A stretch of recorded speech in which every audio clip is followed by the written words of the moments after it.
SprintCarUnlimited.com, coming to you from the Knoxville Nationals. We're here with Kyle Larson, who's a champion again, second year in a row, third in four years. Kyle, compare winning a third to maybe the first or the second. It seems like they'd all be different. First one, you're just happy you won it. Second one, it's, hey, it's great. Where does kind of this one sit? Yeah, I mean, the first one's always going to be the best in my opinion, just because you work so hard to get to that point of winning the Knoxville Nationals, and just the feeling and all that is just unmatched. But still, every win means something different, and I think this win, the difference and why it's so special to me is that the struggles that we've had this year. We haven't been competitive.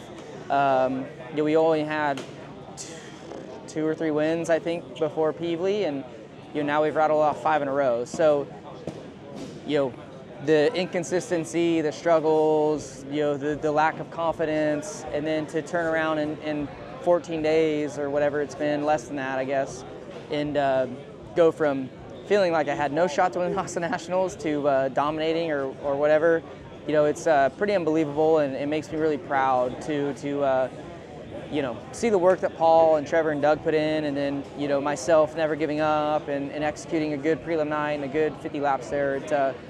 I'm definitely proud about this win for sure. Also, you just kept getting better tonight. Like, Gio posted, I mean, could you hear him? And then in the last 25 laps, again, dominated the last 25 laps. Those are the money laps. Donnie talks about it all the time. And you really have to be focused as a driver, and your car's got to be good.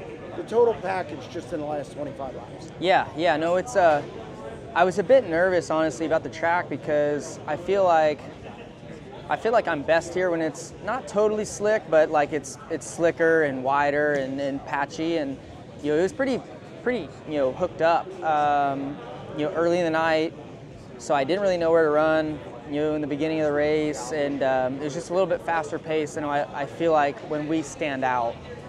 And then finally the second half, I felt like the pace kind of slowed down a little bit. The track kind of got patchy grip across the middle, and that's, again, like I said, when we really stand out. And I feel like those last 5 laps is when I felt the best. So and I was able to piece together good laps because of that, moving around. So yeah, it was just a different racetrack for us and winning. But yeah, Paul just has a really good package for here. When does this sink in when you win one of the Knoxville Nationals? Like, is it right away? Is that something that's different too, depending which one? No, I mean, I think it sinks in immediately, but I feel like for me, I go, all these guys are gonna head home or head to the West Coast or whatever, and they're not gonna see many people. Like I go to the NASCAR race tomorrow, and for me, that's when it hits. Like, when I've got all these pavement guys and mechanics and all that, coming up to me and congratulating me, and that makes me feel really special and really good, because it makes you recognize, and I know how big this race is, but sometimes you forget like how big this race is to fans that might not watch sprint car racing, but they know that the Knoxville Nationals is huge.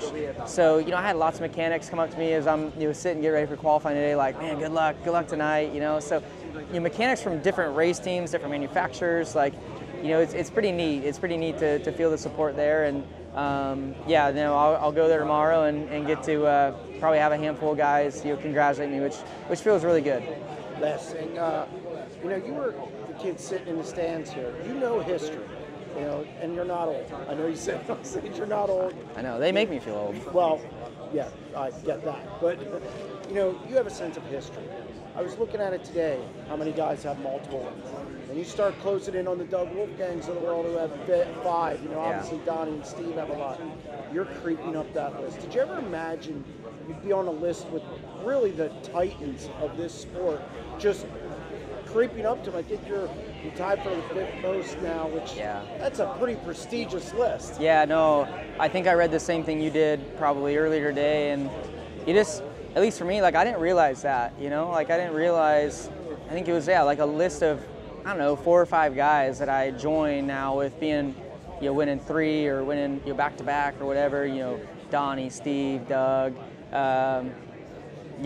Greg Weld, I think, like Kenny Weld. or Kenny Weld, sorry. Mark Kinzer. Yeah, Mark Kinzer, like, yeah, and you know, I was a kid watching some of those guys race, and yeah, I don't know, it just it's pretty, like, that's the thing that doesn't really sink into me. You know, I think that's what takes time to sink in, because for me, like right now, I'm still doing it, so it doesn't, like when I see my name on a list with that, like, it doesn't seem real, and it's like, no, like surely I got to win more to be, you know, mentioned with them. So yeah, it's just it's pretty awesome, and you know, for me, like, you know, I enjoy being with Paul. Like, you know, I think what I'm going to enjoy however long down the road when we're both done racing, it's like, you know, you hear people talk about Steve and Carl, or Mark and Carl, or Ricky and Donnie, and you know, people are going to talk about Kyle and Paul too. So that's really special to me, and you know, it's special to me that Paul's going to, you'll be remembered just as much as I will be. So, but in the meantime, we still have a lot more races to win, and you're doing it as a part-time, you know, crew chief and part-time driver. Like, it's pretty neat in its own way. Congratulations on the win. Thank you.